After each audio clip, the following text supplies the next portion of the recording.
All right. Hello, everybody. Welcome back to the channel this morning. I am very excited to finally get a chance to chat with my friend Petrik Leo. We've been talking about doing this live stream since like March or April this year, and here we are in November, and it's finally happening. I Petrik, know, welcome right? back. Thank you, Tori. Thank you. I think the last time I was here, I think it was in January. So yeah, it's almost a year. Yeah, almost a year. Yeah.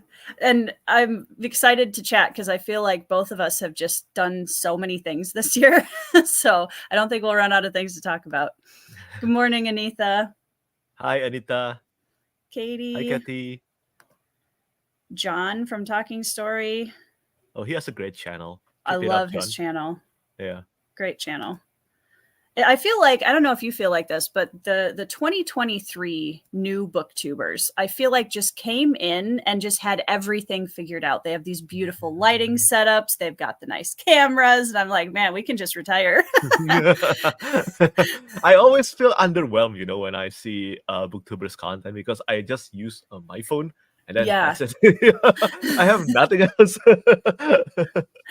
Yeah, I feel like I do all these live streams and I'm still using my really crappy, like just computer webcam, and the lighting is all wonky and it's fine. We're just old school. Morning, Zin. Hi, Andrea. Hi, Andrea. So this is true. So Zin has been bothering me to read Sun Eater, and it's not that I don't want to read it. Trust me, yeah. I have all the hardcovers right here. Oh, nice. But like, people are killing for that, Tori. I know. Well, it was funny because I went to a secondhand bookstore that was like an hour and 10 or 15 minutes away from my house, and I walk in and I look up on the fantasy shelf and I see all of the hardcovers of Sun Eater just sitting on the shelf, and they were like $15 a piece. Oh, nice. And I was like, I'll take those, thank you. Yeah. But I mean, they're library copies, but I think I can refurbish them. So yeah, totally. I want to read. Yeah. You should read it though. I know. So tell me in a non-spoilery way, because you just read Empire of Silence and loved it. Yeah. So and I have finished reading the second book as well, Howling Dark. And okay. yeah, both of them are really incredible. I had a lot of high expectations entering into this one because just like in your situation right now, I was one of the victim of please read Sun Eater. And I'm happy. I'm happy to be a victim of that because without it, I do not think I will be reading Sun Eater this year. But I did, and it was really incredible. Loved it so much. And I think to put it simply as possible, imagine the storytelling style in King Killer Chronicle. A character narrating his story, but without really going back and forth between present and the past. He's just constantly narrating, and well, it is constant. There is no, you have to really acquaint yourself. Oh, this is in the present, and then this is in the past. Yeah, nothing like that. But that's nice. Yeah, but the world building is very reminiscent of Red Rising Saga by Pierce Brown. Okay. Yeah, because it is very clear that Christopher Rocchio and also Pierce Brown, they're taking from the same inspiration. You're right. It is different though. It is different. But yeah, I think that's the best way I can describe it. It is beautifully written, and I can't imagine because the author is still really young. Yeah. I think he's only a couple of years older than I am, like 35 maybe. I do not think he's even in his 30s right now, but I could be wrong. Here, I will find out. Oh, you Pierce will? Brown age. He's 35. Okay, well, Christopher Rocchio is, I think, in his 20s, if I'm not mistaken. That's crazy. Yeah, it is insane, but not just like to have a debut novel out by late 20s. Okay, but all of that by your like that's insane. And so like it's getting such a good reception, and I'm very excited to read it because everybody's saying, well, Tori, like if you like Red Rising, you really need to try Sun Eater like that. I mean, I'm here. Like you don't have to tell me twice. But I don't know about you, but how, like for me, one of the problems that I run into is because our TBRs are so massive and there's a lot of long series on the TBRs. How do you like budget your time to be able to get through these massive series? Because I feel like I'm constantly behind on, I don't know if I have time to fit in another big, because I'm not just, committing to Empire of Silence. In theory, if I love it, I'm committing to whatever 5 or 6 big chunker books now. Yeah. It's really a struggle. Really, I'm still struggling with that constantly every day. But I try to not think about it too much and just read whatever I feel. Yeah. Because if I think about how many books I want to read, I will crumble. Same. Yeah. Yep. Sometimes I just look at my bookshelves and just have this moment of anxiety where I'm like, there's so many of them. So many of you. There's so many of you. Yeah, I know. Andrea, I know how it feels.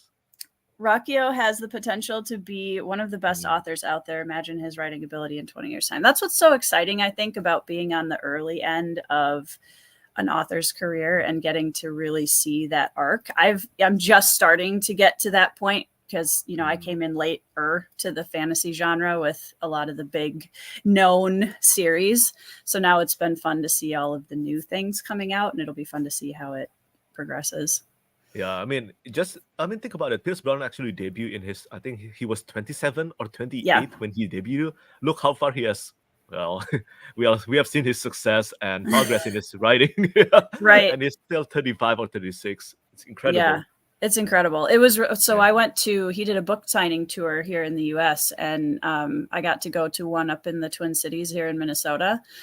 And just listening to his Q&A was incredible. Like, he has such a great philosophy on writing and character development, and it was really inspiring just to listen to him talk about the creation process of the series, and it was pretty cool.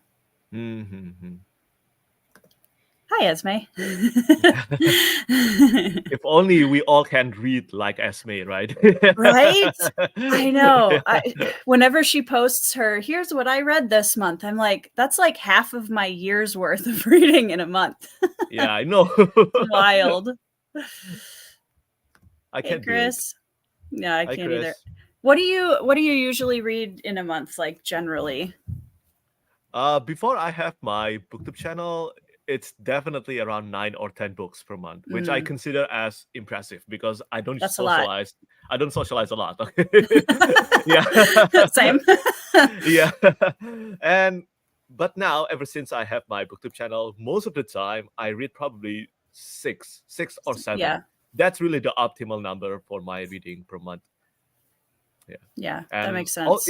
In October, somehow I managed to read 10 books, but that really never happens in the past 3 years.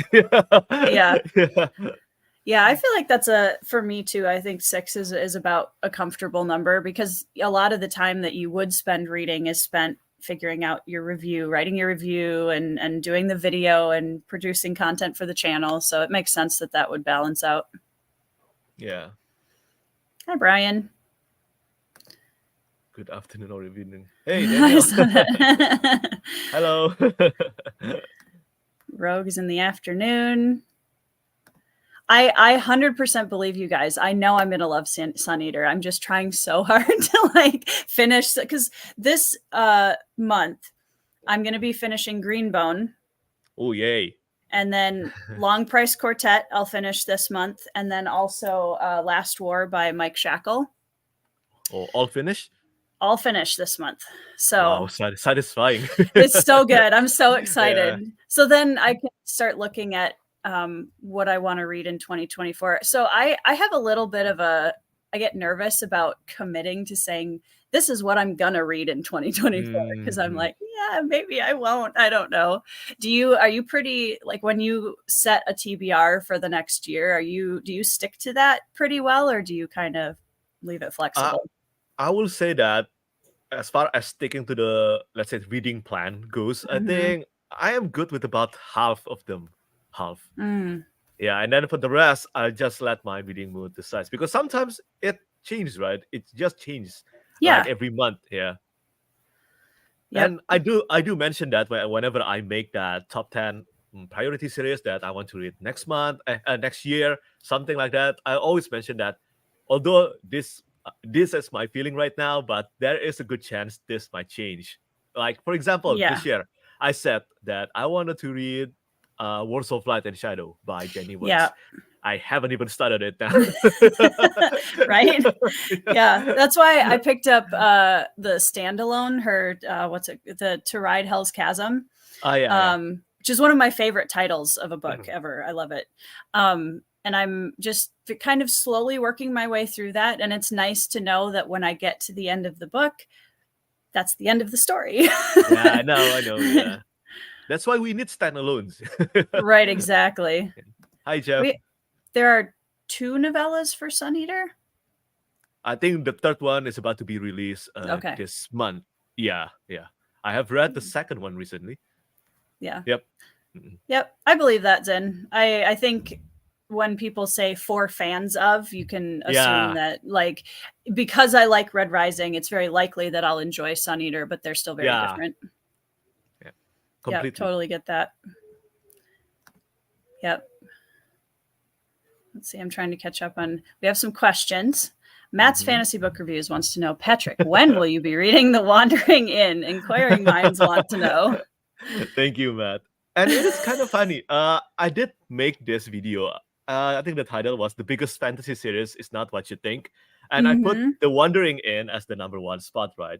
And then after that, there's like this search, like Matt reading that book, and also many other readers starting that series. Andrew Wizard, yep. Yeah, and then I still haven't started reading the series.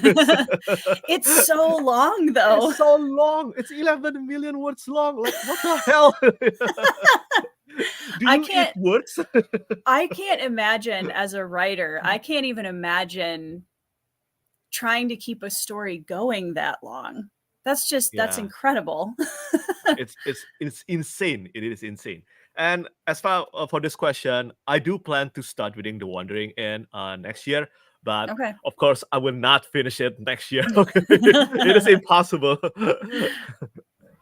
You never know, Petrik. Maybe you'll just binge through the whole thing, and your whole channel will turn into Wandering Inn content next year. Wandering Inn content?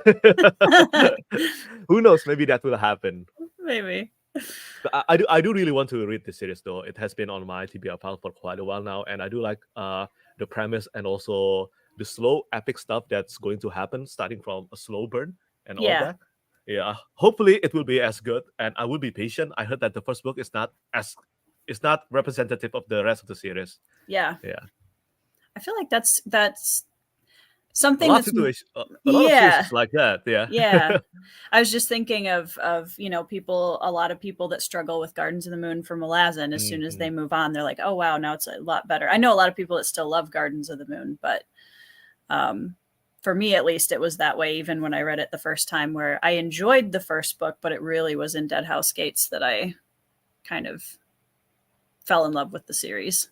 Yeah, I know. I think for me it was, I like Death House Gates, but it was really massively hyped for me. And because of that, I did felt a bit slightly disappointed, even though I do think the ending was truly insane. Ending of Death House Gates, crazy. It's wild. Do you think that the hype around certain series, do you try to avoid that as much as possible? Does that affect your reading experience with it?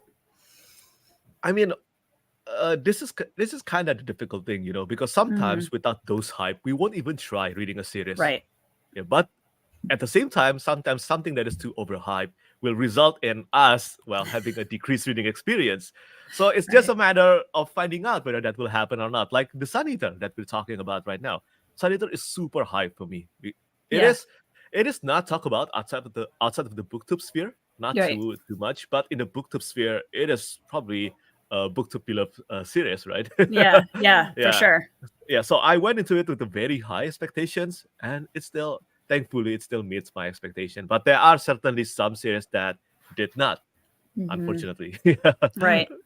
I love when you have the expectation of, I'm gonna love this series, and then it just proves you completely right, and it's a wonderful feeling. Shad is reading Howling Dark. Nice. That cover, I love that cover. Howling Dark? Beautiful. Yes. Yeah, me too. So pretty. Socialized quite a lot, so I guess I don't feel so bad for not getting around it. Well, you're also drawing and illustrating, and Sarah, this is Sarah Ferrari, my best friend and illustrator, for anybody who doesn't know that. And so she's Busy creating covers, no big deal. That's good. That is a good busy. Right? Yes, I do. And I was frantically working on the glossary before I went live with Petrik this morning. So it's amazing because when you set a release date for a book and it's months in advance, you'd think, oh, we've got plenty of time. It's amazing how fast that disappears. Yeah. Especially this year. I don't know why time flies so damn fast. It's crazy. This year was wild. Have either of you read Christopher Buehlman? I dropped my TBR for Between Two Fires and The Black Tongue Thief. I have read both of them. I love Black Tongue Thief more. Yeah, I love Black Tongue Thief more than Between Two Fires. But both of them are good though. Really good. I have Black Tongue Thief. I haven't read it yet. I do that a lot. Haven't read it. Yeah, it's really fun. Really fun. Yeah, I'm excited. It looks awesome. I haven't seen the second Wheel of Time season. Is it any good? Does it stray far from the book? Petrik will have to talk to that because I have not read or seen them. I actually haven't seen any episodes of the Wheel of Time, but from what I've heard, it's supposedly good if you haven't read the books. So I guess that explains it. Yeah, maybe it'll get more people to read the series. So that'll be a good thing. But you've seen One Piece, I'm assuming. The live action? Yeah, I have only one episode.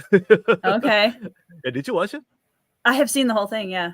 Okay. But I have to admit, I'm coming in from a completely newbie. I've never read, I've never seen, so it was my first experience with the characters. Was it fun? Yeah, I liked it a lot. Yeah. Zoro was my favorite, probably not shocking to anyone. It's like everyone is like so hot and sexy over this guy right now. I just like that he fights with swords. That made me really happy. Yeah. Okay.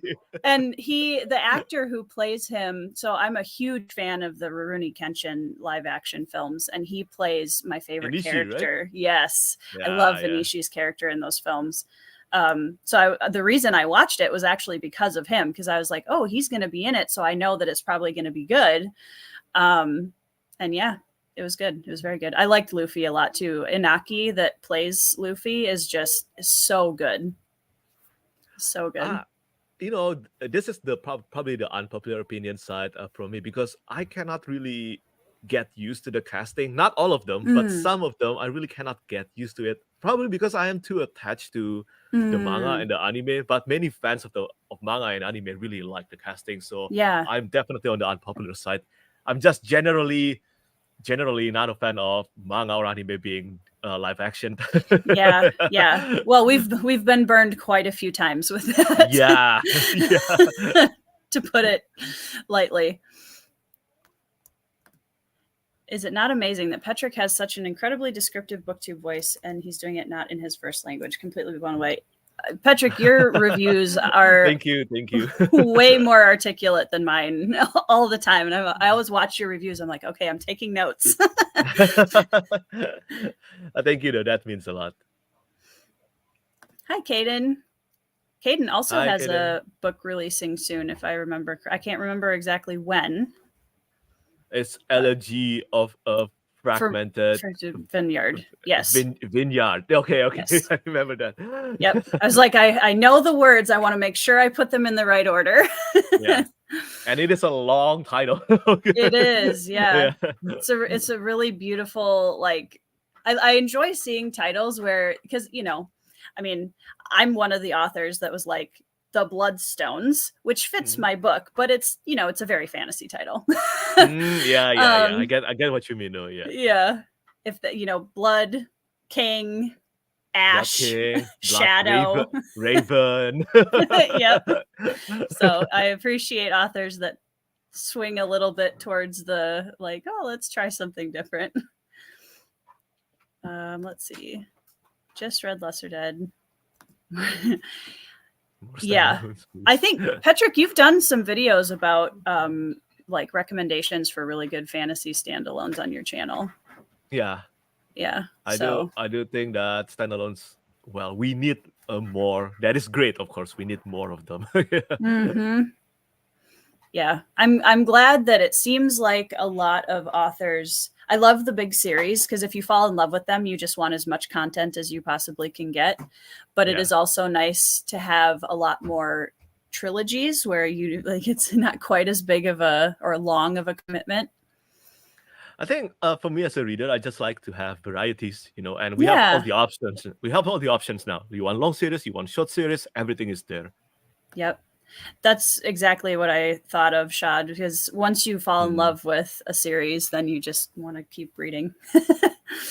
But sometimes there's the risk of standalone being prolonged and it becomes sucks, Yep. Yeah. What is I know it's binging series is kind of difficult with BookTube, but what is the last series that you remember just binging all the way through? Oh wow, it has been quite a while since I really binged something. I don't think I have done any binge at the moment. The closest that I'm reading something right now is really Sun Eater. Like only a few books back to the world again, because there are so many novellas and also collection of short stories, right? And so I keep coming back to Sun Eater, but not in a binge reading way, which is kind of odd. Come to think about it, I always binge something. I used to.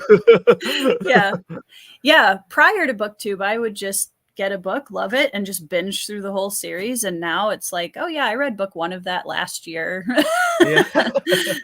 Maybe I'll get to book 2 now.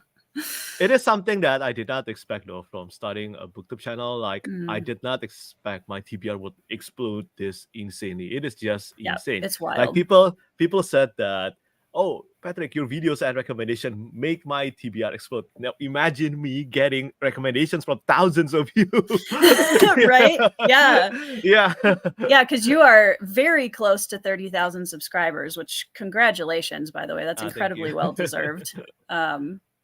I'm trying to remember when I came back to BookTube last year. Had you hit 10,000 yet? When did you come back to BookTube? What year? June 2022. June. What year this is? 2000. Same. What year is it? I did. I reached 10,000 already. Yeah. I couldn't remember how many. Yeah. So, I mean, that's a lot that's crazy channel growth in the last year. That's amazing. Thank you. I try my best.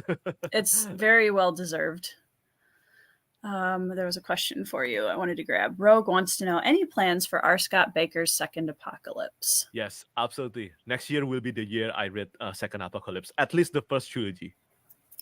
You heard it here first, folks. Yeah, you heard it. You heard it here first. I've been missing Grimdark quite a lot already. Yeah. What are some of your, I know you've probably done videos on this, but when you think of Grimdark, what are some of the books that immediately are like the staples that you've loved so far? First Law, easily, and then Manifest Delusion by Michael Fletcher.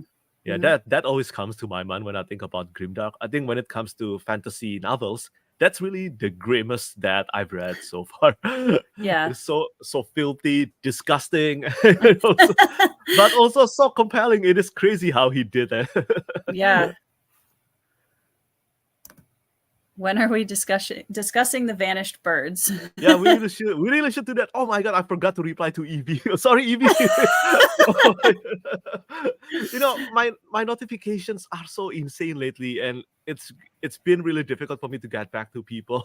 But to answer it here, I was thinking that maybe I should read Spear That Cuts Through Water first, and then we will just do a discussion on Simon Jimenez as a whole.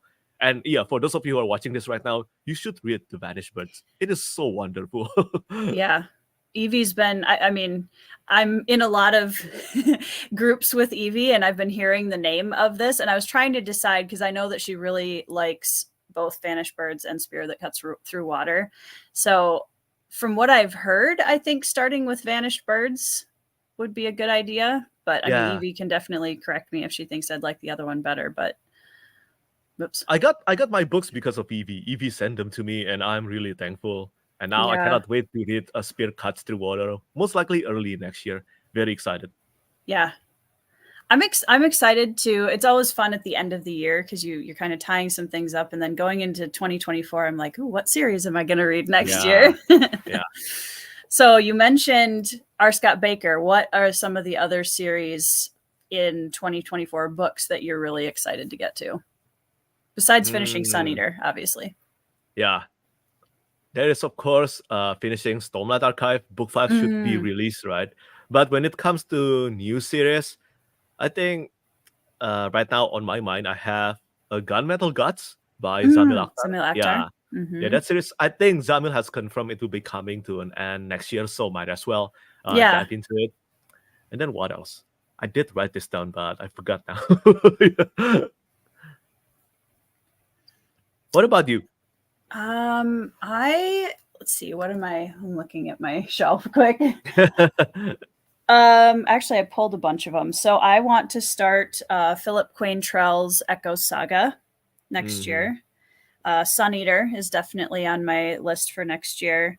I'd really like to read the Licanius trilogy by James Arlington. I love that. I love that. Yeah, I feel like after reading LPQ, I feel like there was kind of a shift where I have really learned to love a little bit slower paced, really rich text fantasy. And I think I'm going to be ready for the Licanius trilogy by next year. I was really surprised how much I loved Long Price Quartet. I love it. Yeah, it is so underrated. I read that, I think, in underrated. Early 2017 or 2018. It's been a while, but it's really good. It's so good. I'm reading, Price of Spring, hopefully here in November. So that's awesome. I'm very excited to finish it. It's one of those series where I know how much I love it because I've been putting off reading the last book because I'm sad it's going to end. Yeah. It's like, but sometimes there are those series that we have this feeling I think we will love this series, and then, okay, I'm going to read it later. I will save this during rainy days, right? Yeah. Yeah. Do you remember some of the series where you had the biggest just like kind of catharsis or missing the series moment as soon as you were done?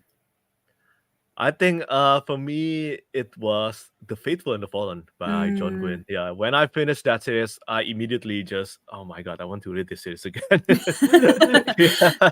Yeah. There are plenty of series like that, though. There are plenty. Yeah. Have you read, I'm trying to remember there's a second trilogy after the main 4 in Faithful and the Fallen. Yeah, I did. Yeah. Of Blood and Bone, yeah. Yeah. I've read the main 4 and I haven't read the other ones yet. Let's see. I'm trying to make sure I haven't missed any questions. Everybody's really just enthusiastic and chatty this morning. I love it. Oh, yeah? I am not a morning person, so I am hoping I'm functioning on a high enough level to keep up with everybody today. Greenbone kicked off my renewed interest in reading again. Legacy in particular impressed me because it was so different from the first 2. It was incredibly brave of Fonda to finish it that way. I'm excited to read it this month. Yeah, I really love this series so damn much. Yeah. Do you have favorite character? Yeah, Hilo. Do you? Okay. He's probably going to end up being my favorite too, I think. Even though it's very controversial. And it's weird even saying, I was talking to somebody else last night and I was like, it's weird to say that Hilo is my favorite character because I feel like that says something negative about me as a person. But he's the most compelling, I think, for me, at least. And the way I see it is this: sometimes when we're reading, it's not that we have to love the character, right? Yeah, and everything that they do. Yeah, and Hilo, well, he has done very questionable actions throughout his life. But what matters to me is that I think Fondali has mentioned this. But before I talk about this with Fondali, she has mentioned that she wanted to make sure that Hilo always stay as Hilo. His character never changed. Yeah, it is a part of him, and I think that stays true throughout this series. Yeah, so it's just a matter whether you can really stomach that or not. Yeah. It differs for each reader. Yes. Yeah, there've been a couple of moments through the first 2 books where I just put the book down and I was like, Wow. I don't even know what to say right now. Hey, Drew, thank you so much. Hi, Drew. Thank you. Caden says, I'm absolutely loving Gardens of the Moon. Yay! Petrik is responsible for getting me to start One Piece as well. Nice. That's 2 very long series. Yep. Yeah. Yeah, anime. So I grew up, especially in high school, watching a lot of anime, and then I want to get back into some of it and manga. And I'm always so like, I never know where to start. There's so many places, and I don't know like which manga I'll really like. I've tried a couple of them that didn't really hit right, and I bought Vagabond and Blade of the Immortal. Oh yeah, that's a great one. I think you will love that one. Yeah, and I'm excited about Vagabond too. I think those are both going to be a good segue out of fantasy. Yeah. I've read Vagabond probably 7 or 10 times now. I don't know. Oh, really? Well, that's good. I love Vagabond so much. I'm excited about that one. Let's see. Caden, what is something you are super excited for your readers to see in your new book? Oh, that's a big question. Mask. The mask, yeah, for sure. Shout out to Sarah that she designed that, and I basically gave her some very basic ideas of what I wanted it to look like, and she has this program where she can like sculpt, but it's 3D on the computer. And so she actually sculpted the mask. Someday I'd like to have a real version of it made and have it on my wall. Yeah, that would be nice. It'd be super cool. Yeah. I don't know. I think one of the things that was really important for me in the story that really kind of is the heart of the Bloodstones and the trilogy in general, but especially in book 1, is just the theme of identity, and also how the way that characters relate to each other and the relationships between the characters are always something that is really important to me. And there's a lot of little things that I think if you're looking for a story to really dig into the small details, telling you more about the characters, I think that's something that I tried to really focus on and put a lot of that in. So, and there are swords in the book, but we're also exploring a lot of other weapons. I'm putting some spears, and we've got so I'm excited to like branch out a little bit, because not that swords are boring, but swords is never boring. No, swords are never boring, but I'm excited to like have some different weapons in there. Christopher Racchio's covers are way better than an author of his scale would typically have, so he lucked out. The original covers are incredible. Yeah. I agree. So I have to ask, speaking of covers, what have been some of your favorite covers that have come out this year? Oh, wow. There's so many of them. There's so many good ones. There were so many good ones this year. Yeah. I mean, on top of my mind is a book that I recently reviewed, but the book isn't out yet. The Silver Blood Promise. I really like that cover art. It's so beautiful and also striking. Really like that kind of cover art. But there are a lot. Like, for example, Richard Swan's books. Yeah, I really like that cover art. The Tyranny of Fate, and then the recently revealed The Trials of Empire. I really love those as well. But there are a lot. Yeah. I'm glad though. It's really good to see better and beautiful cover art popping up, especially with this in this age with AI and all that. Yeah. I think it's going to be tricky, because as AI is trained further and further, it will be harder and harder to tell the difference. And I think that's going to be really frustrating, even more than it already is. It's not like we're all not frustrated about it already, but yeah. And I think it was really sad to me when some of the major publishers started coming out and using AI covers instead of supporting artists. Because like, if those of us who like don't have a big budget for books can afford to do covers, or even like pre-made covers, like there's so many different ways to get non-AI covers that I do think that there are still, maybe it's harder to find, definitely harder to find, but there are still affordable, like let's say about $100 to $200 dollars per cover art that are still better than using cover AI art, in my opinion. 100%. Anyway. Yep. Yeah, I have talked with some artists about this, and I definitely agree with that statement. I think it is possible, but much harder to find. But it is possible. Yep.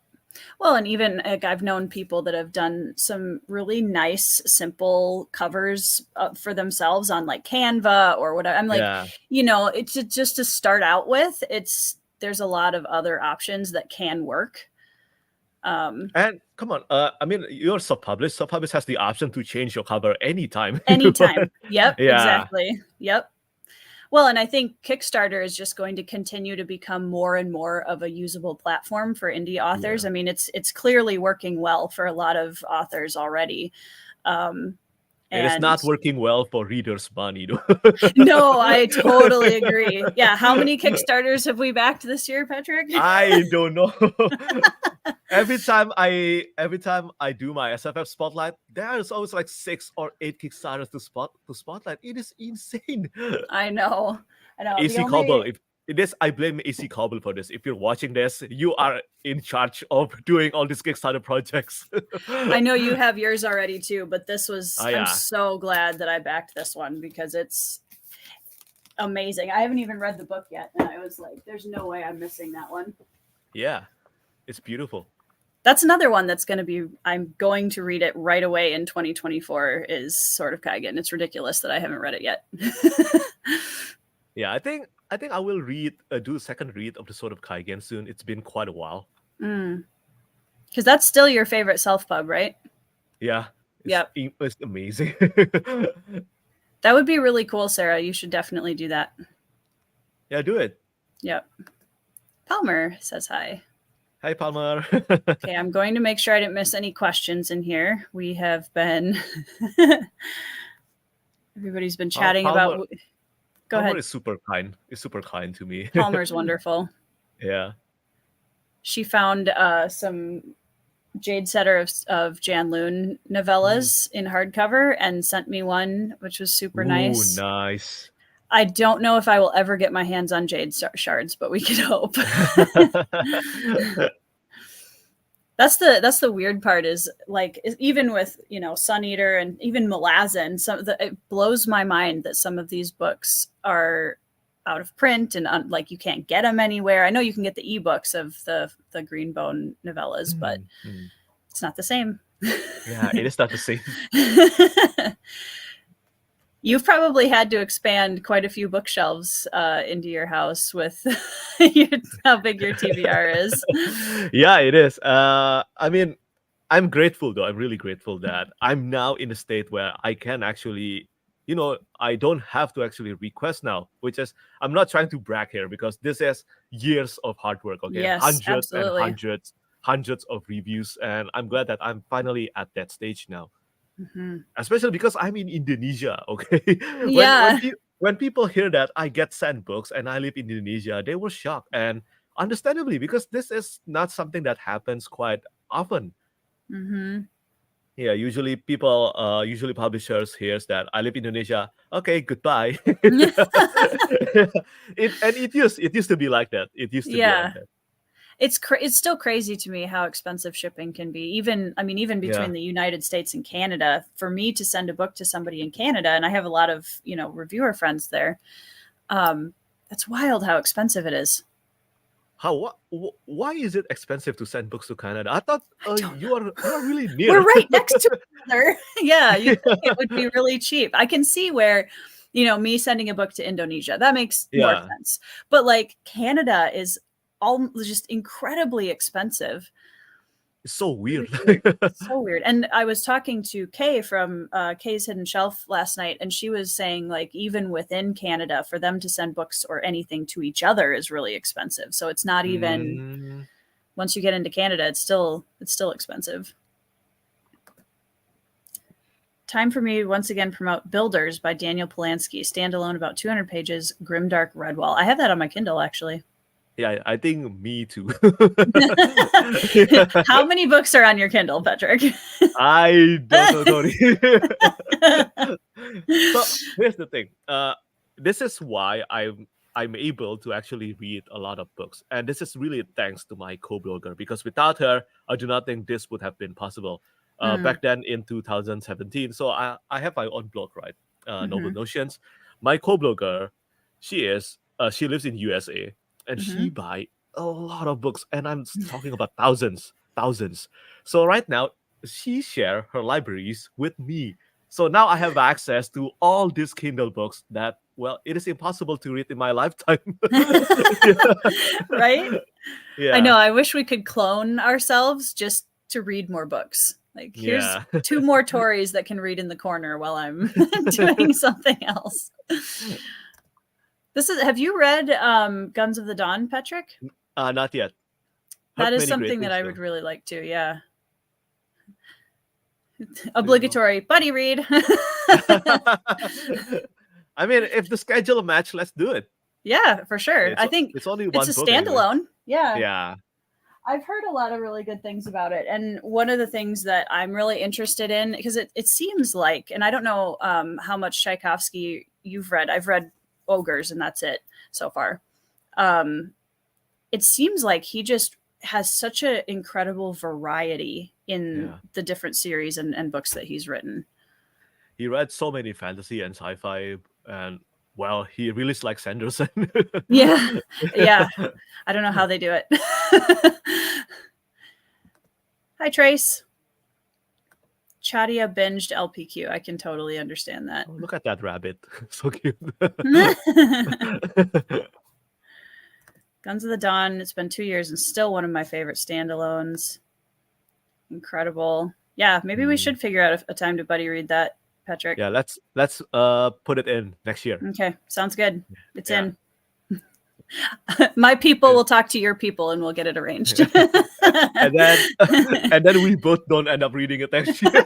Right? Ask Petrik if he prefers fantasy or science fiction. You know, before I really started reading fantasy novels, I just think of them as the same, you know.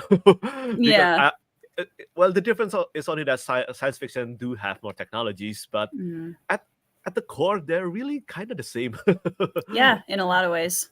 Yeah, but I think if I have to choose now, then I still think I prefer fantasy and science fantasy. Yeah. Yeah, something like Red Rising Saga, Sun Eater. Those are a hit with me. Kind of run in the middle. Yeah. Yeah. Love that kind of science fantasy so much. Yeah. It seems like some people get really frustrated when you lump those things together. When you're talking about categories, you're talking about science fiction and fantasy and all the different subgenres. And like, there are some people that feel like it really needs to be kept very separated. And yeah, I think we see this kind of issue a lot when it comes to grimdark, because no one can actually agree on what it actually is. And I remember, you know, Berserk, right? By Kentaro Miura. Yeah. Yep. So that's one of my favorite manga of all time. I read that probably back in early high school. But yeah, it's been a while. And I keep on rereading that manga. And for years, I keep on calling that as dark fantasy, because it's fantasy and it's dark. Okay. Yeah. And then, makes sense.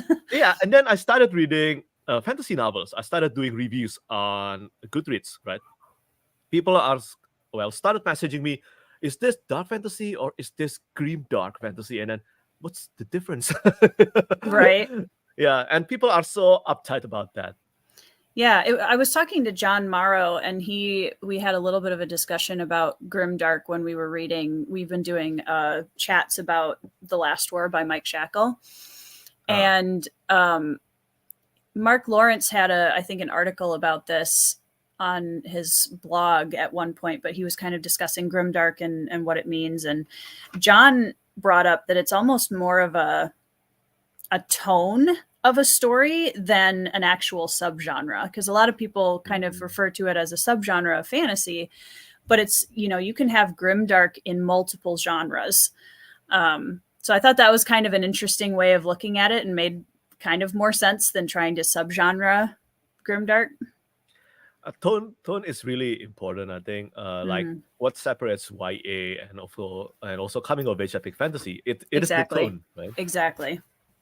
Yeah. How would you describe the difference between YA and like a coming of age fantasy in terms of what's different about it in the tone?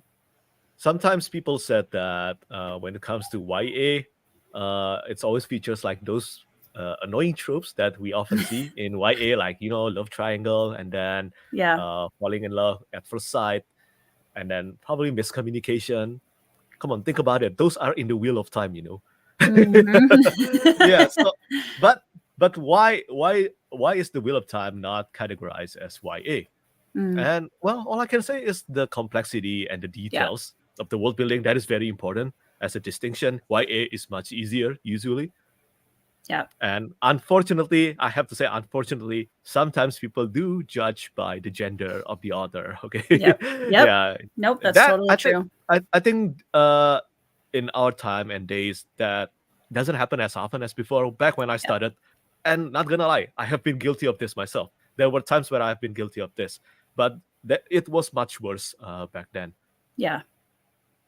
Yeah, I definitely think that that's taking a turn, because I thought about that when I was going to publish Bloodstones and taking a step into the epic adult fantasy sphere. Now I thought about, do I do VR Tekken, or do I, and then I was like, nope. First of all, Alan would never speak to me again.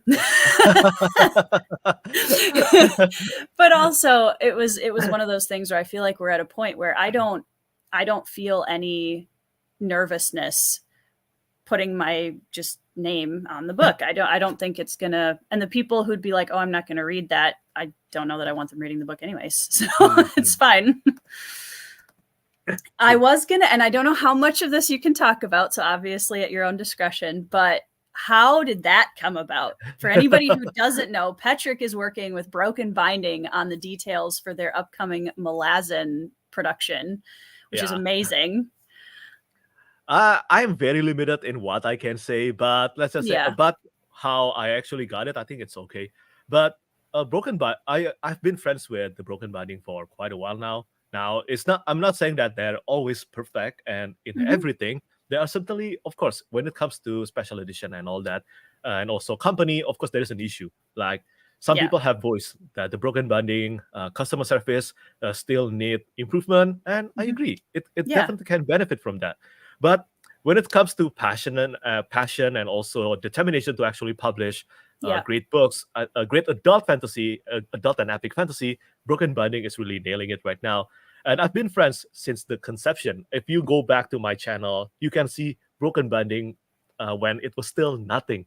It was still nothing. I was one of the first who helped Matt launch his name. Launched the Broken Binding name. So we've been friends quite a while. We don't chat always, because although we do chat on Instagram and Twitter, but we don't chat always. But after a year, I think it was a year of not being on the telephone with the Broken Binding. Recently, the Broken Binding contacted me and asking whether I would be interested in helping with doing the cover art of Malazan, and of course, I said yes. It is one of my top favorite series of all time. Yeah. And what else can I say? Probably I can only say that, and this has actually been revealed on Twitter, but the cover art of the first book is almost done, and I am confident with it. Yeah, I'm confident. I'm excited. Felix Ortiz is an incredible artist. He has got what I really wanted from the cover art. I was going to say, we were just talking about our bank accounts crying over our TBRs. This is not helping, Petrik. You're going to make a lot of people very poor with this series. But I'm not involved beyond that. I am only involved in the creation of the cover art, but as far as like typography and all that, I'm not involved in any of them. But I will try my best to make sure, even though it is not my part, but they have to be equal. Okay. You know what? That was something when Sarah and I were designing even the Legends of the Bruhai trilogy. I said, okay, whatever we do, the spines have to match whatever the covers look like. That's the most important part of the covers. Otherwise, Petrik will be so upset. Oh my god, I went ballistic on that Dandelion Dynasty. You did. It was great. Salty Petrik is one of my favorite. It's some of my favorite videos you've done, because it's wonderful. I try to not do too much Salty Petrik though, because yeah, I don't want my channel to be too negative, but sometimes I do have some stuff that I need Yeah. to let out. Well, and I think there's a big difference too between like having an opinion about something that frustrates you versus just being here for like, here I'm going to rant and rave and say really mean things. And that's not, you're not like that. Spirit Cuts Through Water is even better than Vanished Birds. Wow. Amazing. The Vanished Birds was already really good. Is that technically science fiction? Yeah, science fiction. Okay. Yeah. The cover is beautiful. Yeah. And I think Go ahead. No, this is true. Yeah. I mean, a lot of people are finishing the Red Rising series. I'm scared of it. I'm so afraid of it because I love the first 3 so much that it took me a long time to even be willing to like want to read the rest of it. Cause I was like, what if it crashes and burns? And I know it's not going to, but yeah. Sorry, you were saying. What was I going to say? I forgot. Chat, help us out. What were we talking about? Oh, Salty Petrik. We were talking about Salty Petrik. Oh, yeah. That's the secret. I'm always salty. Yeah, there you go. Yeah, Sarah has oh yeah. What is the word I'm looking for? Reassurance. There we go. Yeah, that's good. And I have to give some credits though to Saga Press because they actually approached me, emailed me saying professionally saying good things and they apologize for that situation. Yeah, and I think that is that kind of things doesn't happen often in traditional publishing, and I think I have to give some credit to that.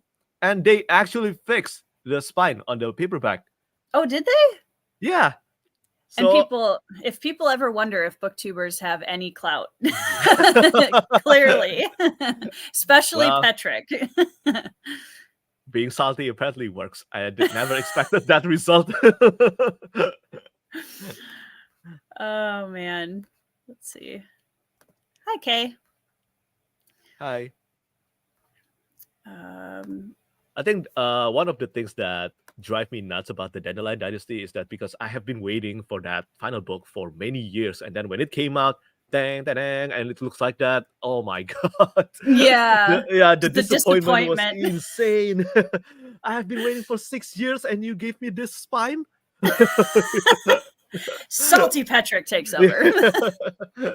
Yeah, I can completely understand that. It's been interesting now because I've been kind of working through a lot of the series that have been out for a really long time. So now it's been weird kind of shifting to some series that are ongoing. Like starting Sun Eater and it's not finished yet. And did he say, I'm sure he has, but has he said exactly how many books are going to be in the series? 7. Okay. So he's close. Yeah. I think the last one is supposed to be, if all goes according to plan, released at the end of next year. So, okay. Yeah. Yeah. And Red God, I think, as well. Red God by Chris Brown. So 2 epic science fiction series ending next year. Yep. He is definitely my other bucket list author to get on for an interview on the channel. Chris Brown. And I asked him, when I had him sign the books at the book signing, I said, you have like 40 seconds in your line as you're getting books signed. So I said, hi, Pierce, I'm Tori. Would you do another BookTube interview? And he kind of, oh, yeah, absolutely. Just pester me on Instagram until and we'll get something set up. Well, that was literally a week before Instagram changed the messaging so that you can't repeatedly message people until they accept the conversation. Oh, yeah. That's been the case with me, too. So I sent him one message and it's like, you can't send anymore and I was like, no, now. Okay, so I'm going to probably just get really annoying on Twitter for a while and we'll see if that works. Yeah, I really want to get Pierce Brown on my channel. I think I talk about this. I don't know if you have seen it, but I met my wife because of that series. So yeah. Oh, really? Yeah. Well, you have to share the story now. What happened? So I did actually tweet this, basically we became friends on Goodreads. But of course, there's nothing ulterior motive. It's not like, I'm chatting with this person because I want to date her, something like that. It doesn't happen. Because in Indonesia, it's really hard to get readers, right? Especially those who read fantasy and sci-fi. And we became friends because of Red Rising. Simple as that. And without Red Rising, I do not think we would ever chat. Cool. Yeah. That's awesome. Well, I mean, you're gonna have to tell that to Pierce Brown. He's making matches made in heaven over there with Red Rising. That's awesome. I certainly hope so. I do intend to start working through the series probably December or January. So yep, I want to finish it now. I did. I sent every email address on his website. I have reached out, but I think he probably has thousands. He has thousands of emails. And also I'm sure he has a manager or somebody that goes through a lot of that. So Brian Lee Durfee to do a panel for his own books like Quinn did. Brian Lee. Oh yeah. Because you've read that series, that trilogy. Five Warrior Angels. Yeah. Really love that series. I think it's so underrated. And Brian Lee Durfee is a great guy. Yeah, I love his channel. He's so funny. Yeah. So energetic. He really is passionate about the books that he reads too, which is always really cool. You know what? We're all crossing our fingers because it was Red Rising is a series that I have loved way before I had a booktube channel. And that was kind of one of my, it's been a favorite for a really long time. So I would love to get a chance to talk to him about that. It felt so tense every time we get to chat with some of our favorite authors. Like for me, the biggest one, I think it was Joe Abercrombie. And before I started chatting, I felt like throwing up.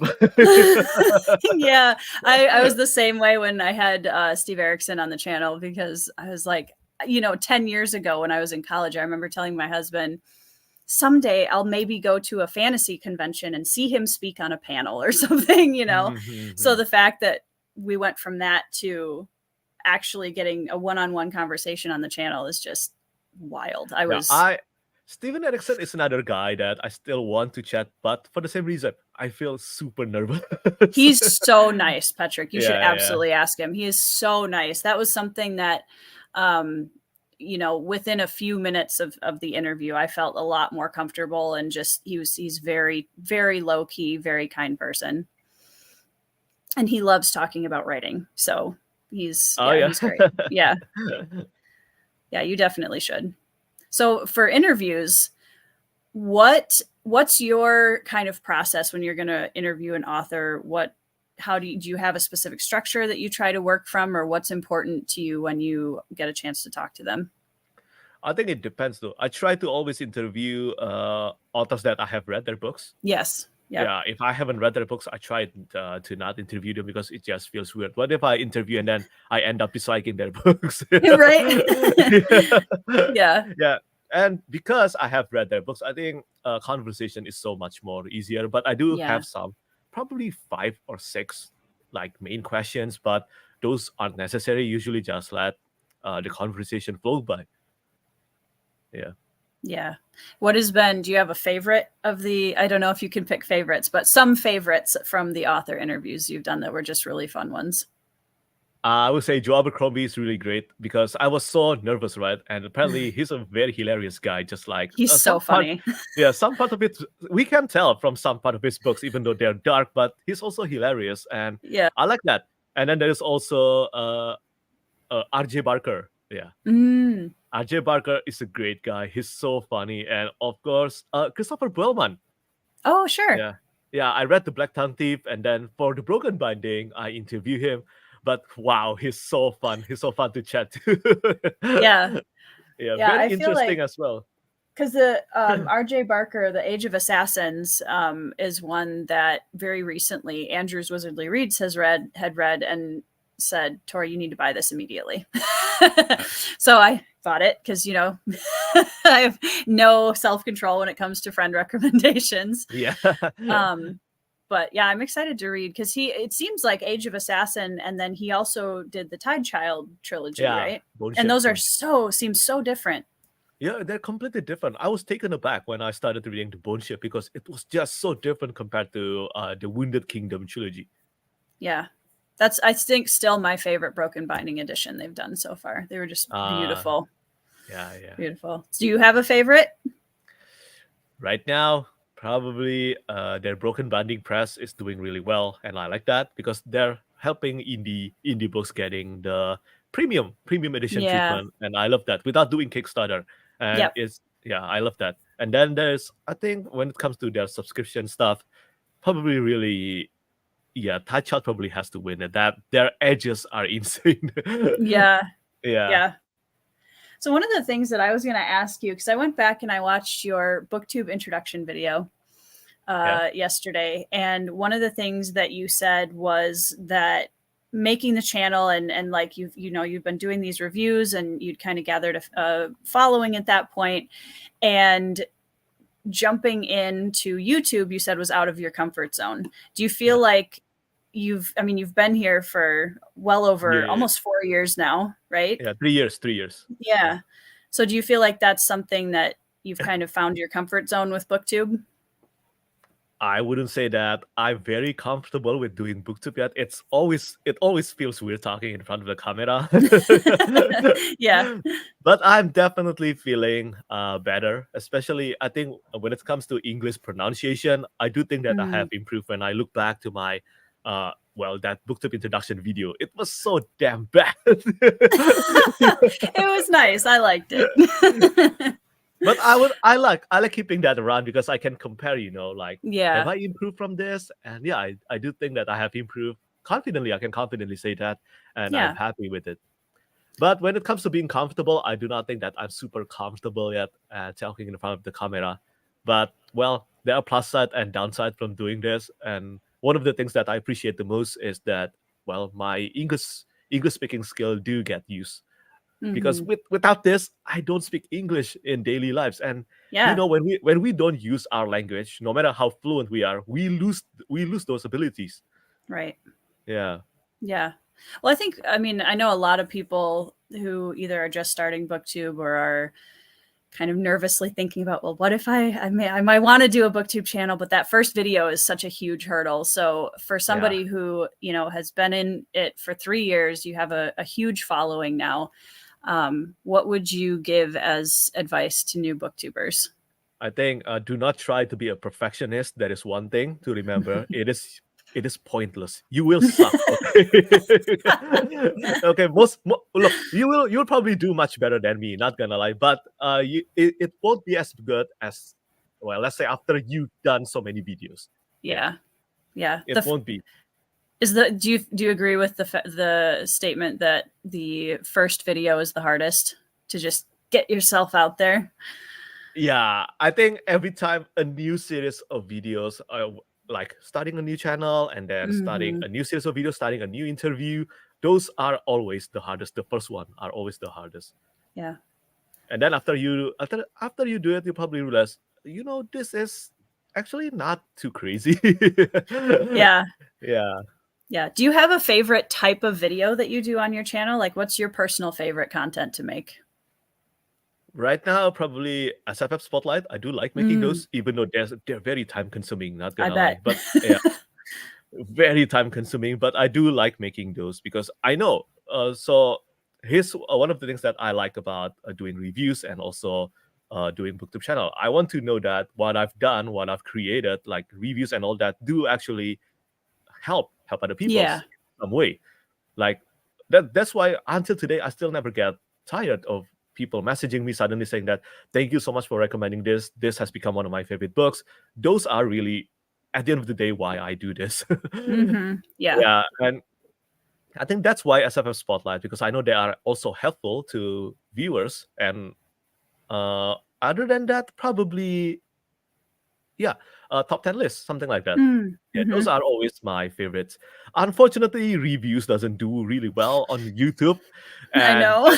yeah, unfortunate because I do like making reviews. But if I keep making reviews now, if some of you are asking why booktubers don't make a lot of booktube reviews, sometimes it depends on each channel. Sometimes Yeah. one channel can actually thrive on only creating booktube reviews, but from my statistics, from my experience, I can't. If I Yep. keep making reviews, probably my channel will tank because Yep. YouTube won't recommend your channel anymore if your views and all that keep going down. It is just the nature of the business, so we have to really time our schedule. Yeah. Yeah. Well, and I think, I've tried to, and I haven't done them for a little while now because I needed a bit of a break. Because for me, the reviews are the hardest. I love doing Yeah, them, but trying to organize my thoughts about a book is so hard.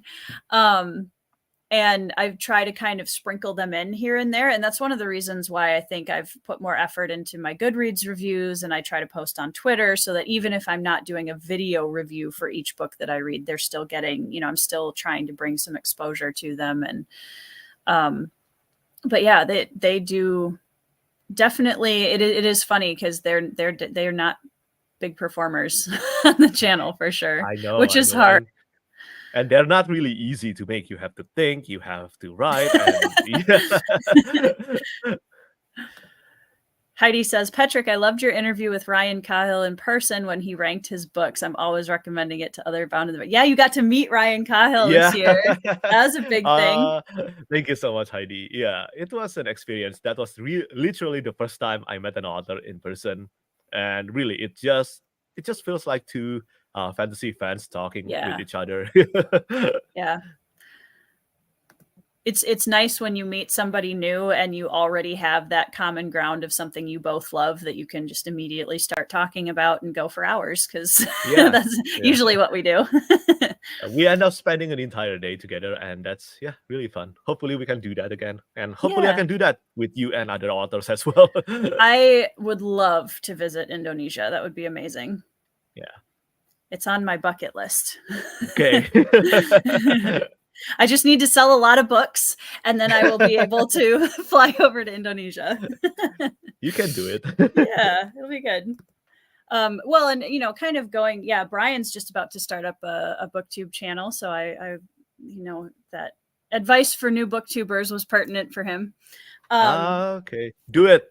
You cannot. I mean, when you think about it, a fantasy booktube is such a niche community. It is very small. It is very small when you compare to other fandom like manga, anime. It has tons of content creators and viewers. We are nothing compared to them. Yeah, and it's always good to have more booktubers joining in. Yep.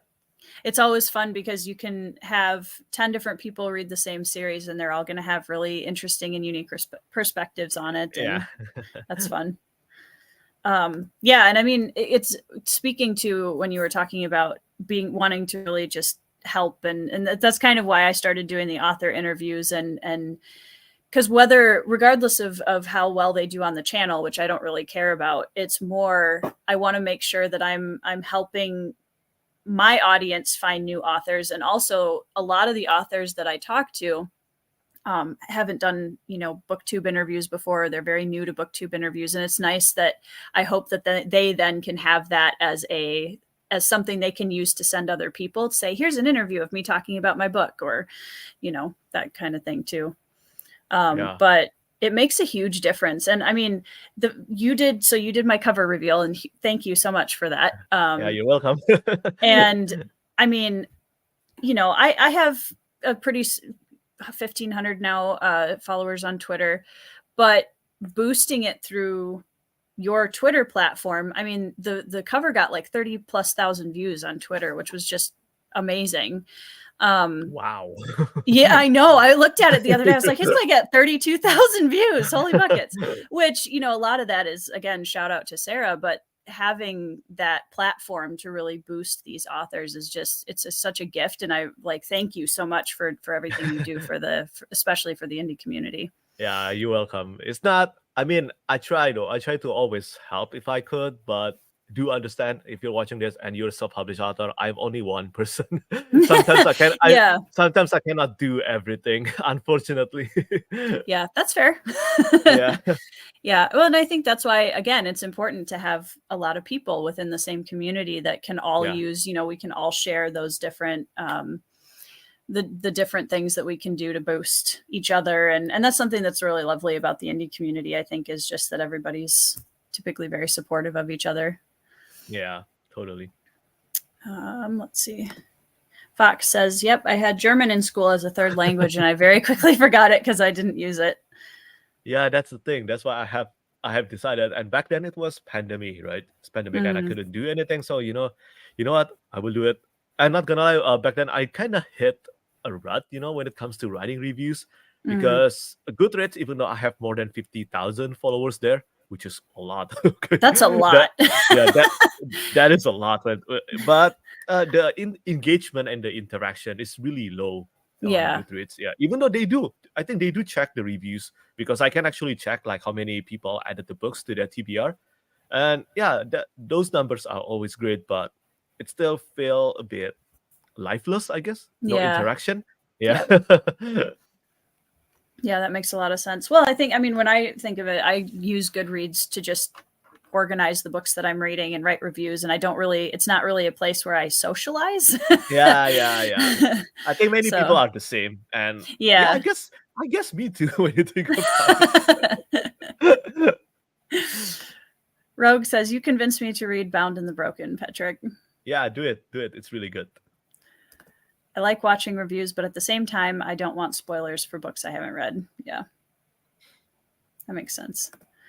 Goodreads needs to get with the time. LOL, their episode. It's so true. They are terrible. So bad. Especially for indie authors, because you can type in the entire title of the book and the author, and it will still show you other books before you get to that one. And it's like, it's not hard. I remember searching Dragon Mage, and it came out a smut. Yeah, right? Like this naked guy being called a dragon holding this naked girl. ML Spencer, like, I do not think this is your book. No, I know. Well, even when I search for phased in Goodreads, it's the same thing where it's like all of these werewolf romance books, and I'm just like, no, that's not mine. Did Cahill teach you any Irish slang, Petrik? I don't think he did. That's for the next trip, right? Yeah, probably next trip. Yeah, because does he live in New Zealand now? Yeah, he lives in New Zealand with his wife, Amy. Yeah. I met both of them. They're really nice. Yeah, Ryan seems like a really cool guy. I've read The Fall, but I want to have him on for an interview, but I want to read Blood and Fire first so that I have more. I've read more of it. Invite him. I'm sure he will agree. Yeah.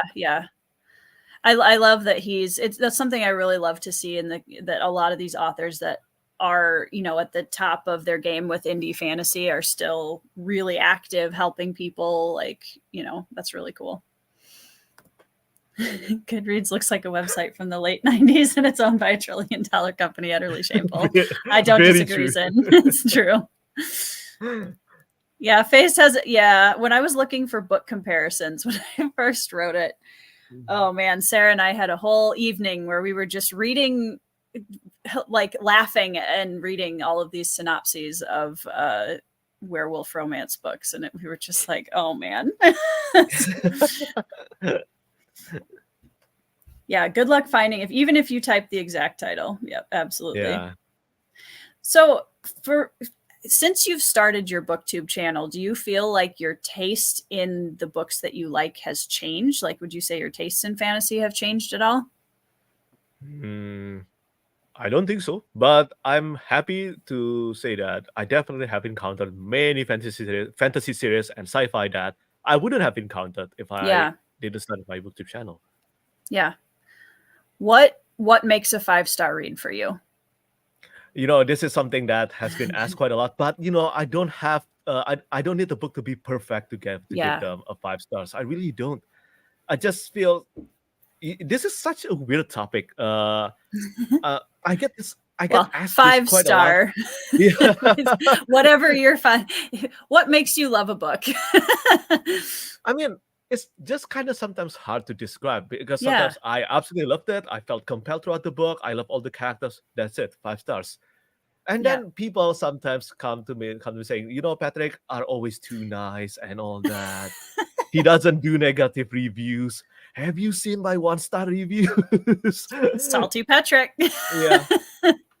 Yeah. This is one of the things that I sometimes want to address in the video. I think people forget that I do have a platform outside of BookTube, and Yeah. they only see what I post on BookTube as well. Of course, I only post my positive reviews on Goodreads, on YouTube, but I do post my negative reviews on Goodreads. I just don't feel the need to make another negative reviews after I post my review on Goodreads already. It feels like kind of overkill.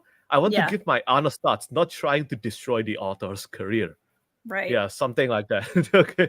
Well, and we talked about how, reviews take a lot of work. Yeah. And so for us as booktubers, we want to give attention to the books that we really, really love, because those are the ones we're excited to talk about in reviews. Whereas with the negative reviews, it's a lot of extra time and effort spent in making a video that is just going to reiterate that we didn't like it. Yeah, I think for me, by the end of the year, probably I will do like a disappointing video, just one, and then that's it. That's enough. Yep. That's one out of like 100 videos per year, and I think that's good enough for me. Yeah, I think it's like, I do think that sometimes people say you should only talk about, because don't spread negativity. Well, I think it's also important to be honest about what doesn't work for you, because absolutely, your audience is, and I think it builds trust with your audience, because then they can say, oh, Petrik didn't like this book, but for these reasons, I love those, so I'm going to go check it out. Because I've done that with, friends that didn't like certain books that I tried specifically for the reasons they didn't like it. So you never know. Yeah. Sarah wants a video of Petrik's top 10 1-star reviews. That would be very entertaining. Crazy. That would be very entertaining. Maybe I will make that someday. That's kind of a good idea, though. Yeah. Yeah.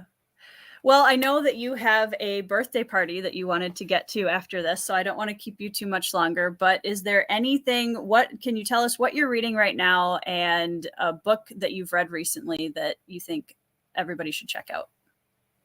Recently, for books that I really love, definitely Sun Eater. I think this has really taken my attention, and I'm going to read the third book this month. Nice. But for a book I'm reading right now, I'm going to finally be reading A War to End All by Michael Fletcher and also Clayton Schneider. Yeah, it is the final book in the Manifest Delusion series, grimdark fantasy series, very grimdark. And I have been a fan of that series since 2017. Yeah, it's been 6 years. And after 6 years, finally the final book is being released. How many books are in the series? It is a trilogy. Okay. Yeah, it is a trilogy, but there's one spin-off standalone. So in total, 4 books in the main series. Nice. Yeah, really great series. If you love grimdark, I highly recommend it. But if you don't like characters constantly doing questionable things and all that, I don't recommend this. It is very, very filthy. And of course, one more thing: if you're fluent in German, I do not think you can read Manifest Delusion. Yeah, because Michael Fletcher, back when he started writing Manifest Delusion, he likes the German language, and he just put those as terminologies. But apparently, according to German readers, this doesn't work as terminologies. The danger of writing in a language that is not your own. Yeah. Yeah. I know. I took a lot of Spanish in high school and college, and was like close to conversationally fluent probably at the end of college, and I've lost so much of that. So I'd always be very nervous about writing with it. So the Zin says the video of your top 10 1-star can be Petrik dressed as a Sith holding a red lightsaber. Why? Demon in White is absolutely incredible. That's another great cover. Yeah. It's like 5 of the best books you've read in one book. Wow. Zen Very is excited for it. the Sun Eater conversion champion over here, getting everybody to read it. Dan, hello everyone. Petrik, thanks so much for suggesting the War of the Rose Throne series. It was You're amazing. welcome. You're welcome. Such a great series. I've read 2 of them. It's another series I need to finish. Yeah, I think Peter McLean, he's really good at nailing down the main character's voice. So distinct. I like it so much. It's very good. Yeah. Optimus Guido says, so thankful for you guys. None of my friends read fantasy sci-fi, and you guys provide the viewpoints and conversations that I've always looked for. Just wanted to say thank you. You're welcome. Thank you for watching. Yeah, thank you for watching. And I'm glad, I love that the community can be here because I think a lot of us, I grew up in a bubble of people that were not fantasy readers at all. So it's nice to have friends as weird as I am now. I think fantasy as a genre and also as a fandom has come a really long way. It's so much more acceptable now, which is good. Yeah, we're the cool kids now. Yeah. That's weird. How the table turned. Right. Hey, Laura. Hi. I'm actually in the process of starting. I want to learn Korean. It's my next. Korean? Yep. 괜찮아.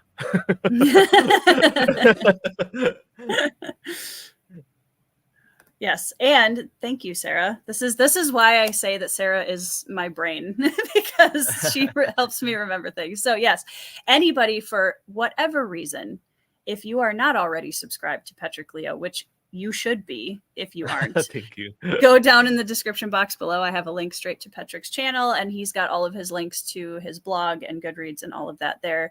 So check out his videos. Petrik, I've said this in the last time we chatted, but you were really the booktuber that when I first came back to booktube and was trying to find a better community, I stumbled upon your videos, and that's really what brought me back to booktube. So thank you for that. Yep. And I'm happy, very happy to hear that. Always great to hear that my videos are being helpful.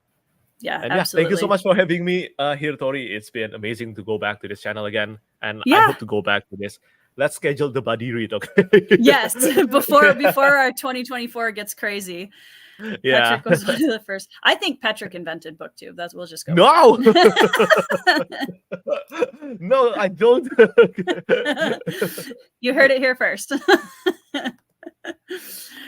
Thank you everybody in the chat. You guys are always awesome. I appreciate you. Have a good day, guys.